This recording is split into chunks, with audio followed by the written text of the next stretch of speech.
నమస్తే, welcome to ఐడియన్ social spotlight with Kavitha.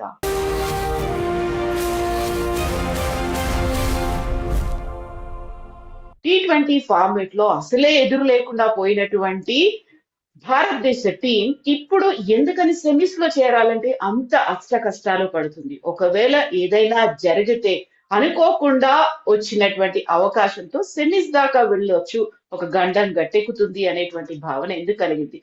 Selectors ఏమైనా తప్పు చేస్తున్నారా? టీమ్ లోనే మార్పులు చేర్పులు రావాల్సిన అవసరం ఉందా? మనతో పాటుగా ఉన్నారు commentator and sports analyst Venkatesh గారు. సార్ నమస్తే.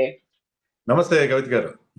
సో మనం పాకిస్తాన్ తో ఇండియా మ్యాచ్ గురించి మాట్లాడుకున్నప్పుడు బోల్డ్ అంత హైప్ ఉంది, బట్ అనుకున్నంతగా లేదు అనేటువంటి ఒక కంక్లూజన్ కి వచ్చాము.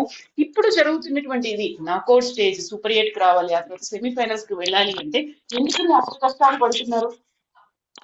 అయ్యా, దానికి 2-3 రీజన్స్ ఉన్నాయండి. ఫస్ట్ అండ్ ఫార్మోస్ట్ ఏంటంటే మన టాప్ ఆర్డర్ లో ప్రాబ్లం కనిపించింది మనకి.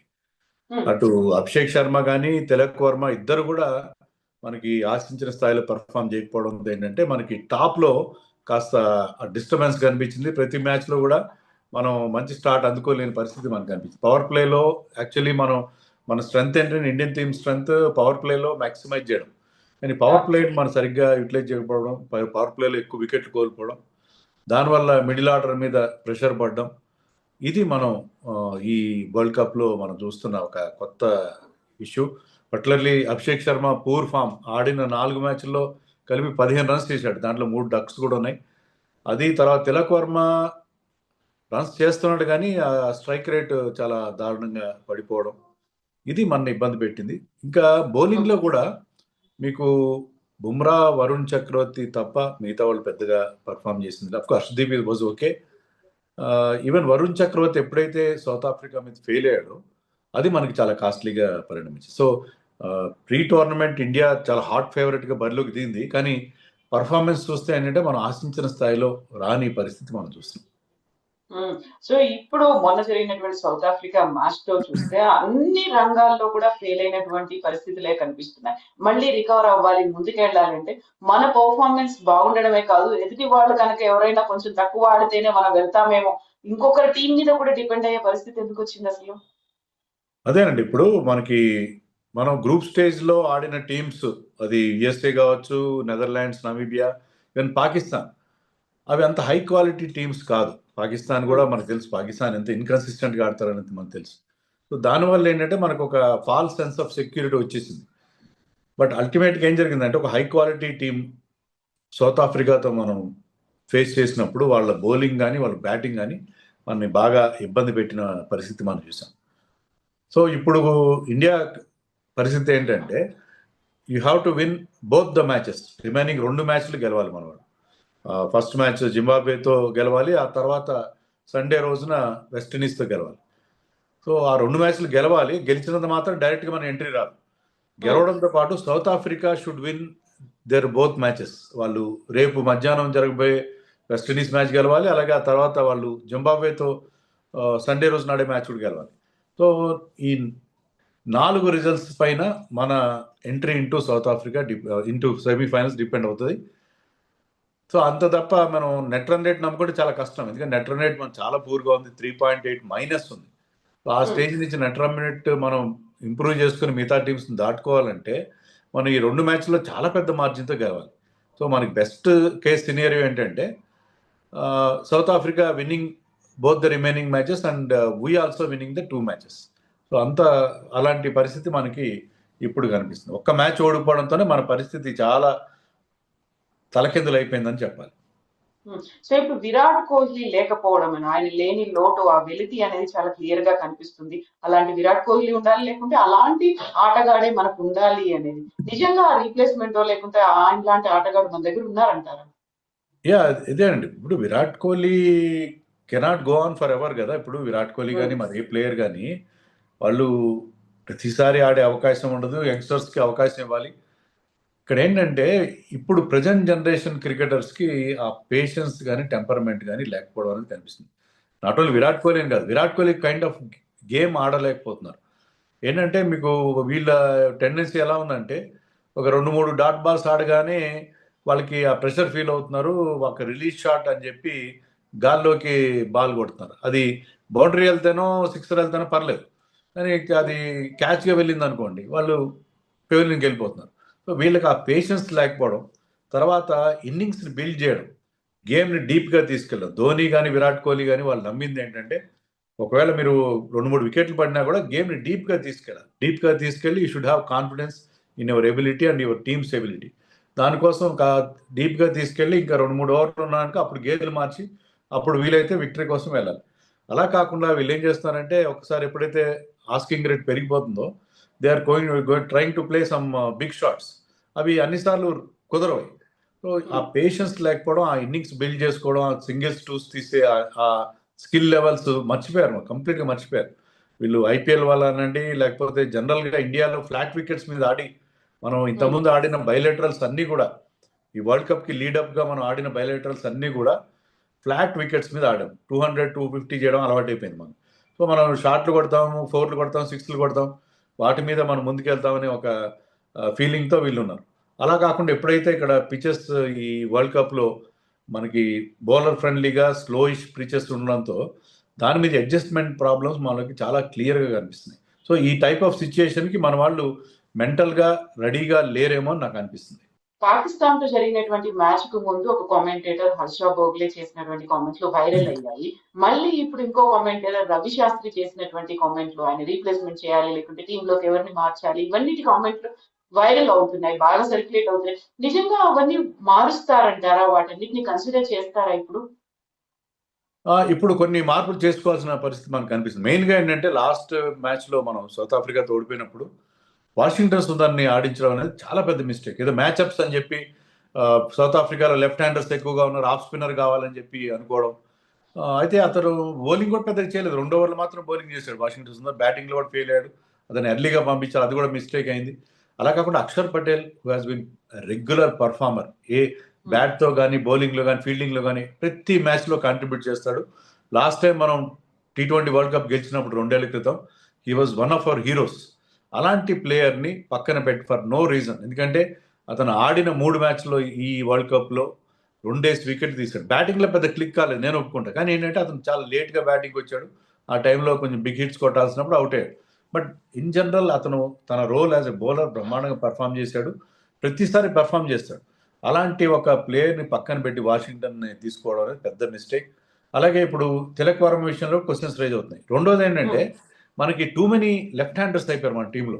మీకు టాప్ 8లో 6 లెఫ్ట్ హ్యాండర్స్ ఉన్నారు. దానివల్ల ఏంటంటే ప్రతి టీంలో కూడా ఒక ఆఫ్ స్పిన్నర్ని పవర్ ప్లేలో బౌలింగ్ చేస్తున్నారు. అది మీకు సల్మాన్ ఆగా కావచ్చు, పాకిస్తాన్ కెప్టెన్, లేకపోతే South Africa captain Aiden Markram కావచ్చు, లేకపోతే మీకు నెదర్లాండ్స్ చెందిన ఆర్యన్ దత్తా కావచ్చు. వీళ్ళందరూ కూడా పవర్ ప్లేలో బౌలింగ్ చేసి మన ఓపెనర్లో ఒకరినో లేకపోతే ఇద్దరిని అవుట్ చేయడం అనేది రెగ్యులర్ ఫీచర్ అయిపోయింది. సో ఇద్దరు లెఫ్ట్ హ్యాండర్స్తో బౌలింగ్ చేయడం వల్ల of spinners definitely coming in to the picture. Part timers కూడా మన మీద చాలా చాలా ఎఫెక్టివ్గా అనిపిస్తున్నారు.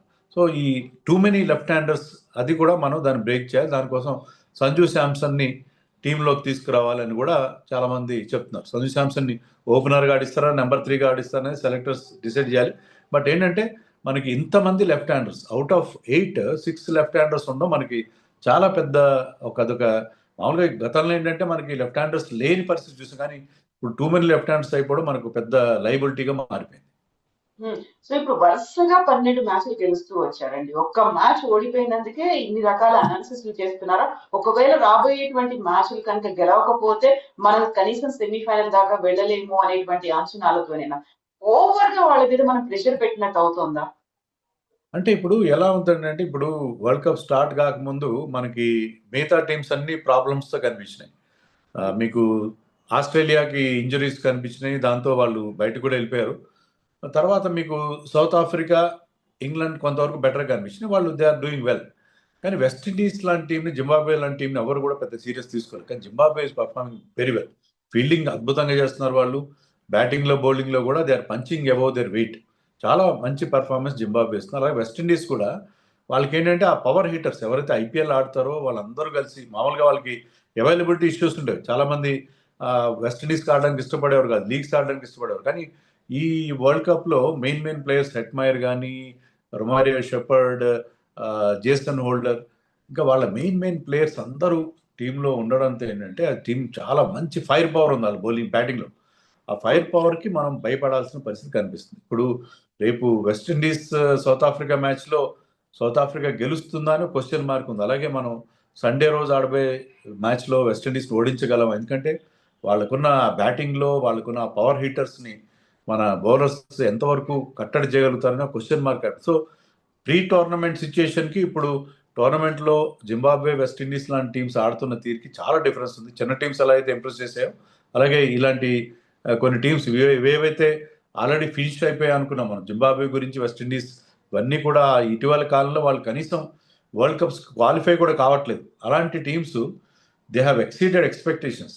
దానివల్ల సినేరియో కంప్లీట్గా డిఫరెంట్గా మనకు కనిపిస్తుంది. సో ఇప్పుడు ఈ మ్యాచ్ లో మనం ప్రతి మ్యాచ్ గెలవాల్సిందే, సెమీఫైనల్ ఆ తర్వాత మళ్ళీ కప్పు మనకు రావాల్సిందే అనేటువంటి ఒక పట్టుదల అదైతే ఉంది. ఆ టీమ్ లో కావచ్చు, సెలెక్టర్లలో కావచ్చు, వాళ్ళలో అది రావాలి అంటే ఆబ్వియస్ గా ఎవరైనా గెలవడానికే ఆడుతారు. బట్ అక్కడ ఉన్నటువంటి సిచ్యువేషన్స్, ఆ స్ట్రాటజీస్ కావచ్చు, స్టాటిస్టిక్స్ కొంచెం మారుతున్నాయి అనుకున్నప్పుడు కంప్లీట్ ఎఫర్ట్ ఉండాలి అంటే ఎక్కడ మార్పు రావాలంటారు? అంటే ఇది రెస్పాన్సిబిలిటీ కోచెస్ తీసుకోవాలండి. గౌతమ్ గంభీర్ కానీ మన కోచింగ్ స్టాఫ్ ఎవరైతే ఉన్నారో ఈ టీంని ఇన్స్పైర్ చేయడం, ఏమైనా లోపాలు ఉంటే అవన్నీ కవర్ చేయడం, సెలక్షన్లో లేకపోతే ఈ టీం కాంపోజిషన్లో ఇవన్నీ కవర్ చేయడంలో వాళ్ళు తీసుకోవాలి. అలాగే కెప్టెన్ సూర్యకుమార్ యాదవ్ పెద్ద టెస్ట్. ఇంతవరకు ఏంటంటే గత 2 yearsగా అతనికి ఎదురు లేకుండా ఉంది. అంటే అతని పర్సనల్ ఫామ్ లాస్ట్ ఇయర్ బాగాలేకపోయినా కెప్టెన్గా అతని రికార్డ్ అద్భుతంగా ఉండడం మనం చూస్తాం. ఏషియా కప్ గెలిచాడు. అంతేకాకుండా బయలాటరల్స్లో మనం వరుసగా ప్రతి టీంని ఓడిస్తూ వచ్చాం 2 yearsలో. సో మనకు ఒక అన్బీటన్ రికార్డు అతని క్యాప్టెన్సీలో మనం చూసాం. కానీ ఇది పెద్ద ఛాలెంజ్ అతను. ఈ ఛాలెంజ్ని అతనే స్వీకరించాలి. అది ఇప్పుడు మనం చూస్తుంది ఏంటంటే ఫస్ట్ మ్యాచ్లో యుఎస్ఏ పైన మన టీం చాలా టఫ్ సిచ్యుయేషన్లో 6 వికెట్లు పోయినప్పుడు అతను అద్భుతమైన ఇన్నింగ్స్ ఆడి టీం గెలిపించాడు. ఆ తర్వాత అతని నుంచి అలాంటి పర్ఫార్మెన్స్ రాలేదు. సో మిడిల్ ఓవర్స్లో మనం స్లో డౌన్ అవుతున్నాం. కానీ సూర్యకుమార్కి ఉన్న ఎబిలిటీ, అతనికి ఉన్న రేంజ్ ఆఫ్ షాట్స్ మిస్టర్ 360 అంటాం. సో అతను మైదానంలో ఏ వైపున షాట్స్ కొట్టగలడు. సో అతను ఏంటంటే అతను ఆ బాధ్యత తన మీద వేసుకోవాలి. మిడిల్ ఓవర్స్లో మనం స్లో డౌన్ అవుతాం. స్పిన్నర్స్ కానీ తర్వాత ఫాస్ట్ బౌలర్స్ కాస్త కటర్స్ వేసినప్పుడు కానీ మన వాళ్ళు స్కోరింగ్ సరిగ్గా చేయలేకపోతున్నారు. సో అప్పుడు అతనికి ఉన్న experience, is a very experienced cricketer. ఈ ఫార్మాట్లో నిన్న మొన్నటిదాకా నెంబర్ 1గా ఉన్నాడు, T20లో నెంబర్ 1 బ్యాటర్గా ఉన్నాడు. అతను ఏంటంటే ఆ రెస్పాన్సిబిలిటీ తీసుకుని ఆ మిడిల్ ఓవర్స్లో మన కౌంటర్ అటాకింగ్, వాళ్ళ ప్రత్యర్థి బౌలర్స్ మీద కౌంటర్ అటాక్ చేసే రెస్పాన్సిబిలిటీ అతను తీసుకోవాలి. అతను young team, relatively this is young team, వాళ్ళని ముందుండి నడిపించాల్సిన బాధ్యత అతని మీద ఖచ్చితంగా అనిపిస్తుంది. సో మన కోచ్ గంభీర్ అండ్ సూర్యకుమార్ కలిసి మనం ఇప్పుడున్న ఈ ప్రస్తుతం ఉన్న ఈ సిచ్యుయేషన్ నుంచి మనని బయటపడాల్సిన అవసరం ఉంది. సో ఈ లెక్కలు ఇవన్నీ ఉన్నప్పుడు కూడా సోషల్ మీడియాలో ఒక మాట మాత్రం విపరీతంగా సర్క్యులేట్ అవుతోంది. అది పాకిస్తాన్ మ్యాచ్ లో వర్షం పడొద్దు అని ఎంతలా అయితే కోరుకున్నారో, మిగతా వేరే టీమ్స్ ఆడుతున్నటువంటి మ్యాచ్ల్లో వర్షం పడితే ఆ మ్యాచ్ జరగదు కాబట్టి ఒక్కొక్క పాయింట్ వస్తుంది, అలా మనం క్యాలిక్యులేట్ చేసుకుంటే మనం ముందుకు వెళ్ళొచ్చు అనేది. కానీ ఇప్పుడు అన్ఫార్చునేట్లీ ఏంటంటే మనం ఇండియాలో మ్యాచ్లు చూస్తాం. మన గ్రూప్ లో మ్యాచ్లు అన్ని ఇండియాలో ఉన్నాయి. ఇండియాలో ఇప్పుడున్న సీజన్లో ఇది వర్షాలు పడే అవకాశం చాలా తక్కువ. హైదరాబాద్లో కూడా అరపాదప వర్షాలు పడుతున్నాయి. కానీ జనరల్గా శ్రీలంకలో అయితే మీకు చాలా ఎక్కువగా వర్షాలు త్రూఅవుట్ ద ఇయర్ పడుతూనే ఉంటాయి కాబట్టి అక్కడ ఆ సిచ్యుయేషన్ కనిపిస్తుంది. కానీ మనకి వర్షం ప్రమాదం అయితే కాదు. కానీ వర్షంతో నుంచి మన ఎందుకు డిపెండ్ కావాలి? Let us believe in our teams ability. మన టీమ్ ఎబిలిటీ గురించి మనం నమ్ముదాం. మన టీం నిన్నగాక మన వరకు మనం నెంబర్ 1గా ఉన్నాం. నెంబర్ 1గానే మనం ఈ బరిలోకి దిగాం.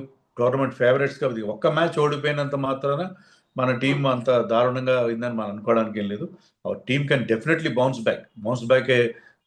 ఆ సత్తా మన టీం ఖచ్చితంగా ఉంది. సో మన వర్షం మీదనో మరొక ఫ్యాక్టర్ మీదనో ఆధారపడాల్సిన అవసరం లేదు. All India has to do is win the 2 matches and wait for positive results from the remaining matches. దాంట్లో ఇప్పటికీ కూడా నేను అనుకోవడం ఐఎమ్ వెరీ మచ్ కాన్ఫిడెంట్ మన టీం ఖచ్చితంగా వెళ్తుంది అని నాకు నమ్మకం ఉంది. ఇలాంటి చిన్న చిన్న ప్రయోగాలు చేయడాలు, అనవసరంగా వాషింగ్టన్ తీసుకురావడం లేకపోతే ఇంకోళ్ళు తీసుకురావడం ఇవన్నీ పెట్టుకున్నారు. రింకు సింగ్ ప్రస్తుతం వాళ్ళ ఫాదర్కి హెల్త్ బాగాలేదు కాబట్టి అతను లేడు. సో తిలక్ వర్మ, సంజు శాంసన్ ఇద్దరు ఆడే అవకాశం ఉంది. ఇది ఒకంగా వాళ్ళకు కూడా ఒక అవకాశం.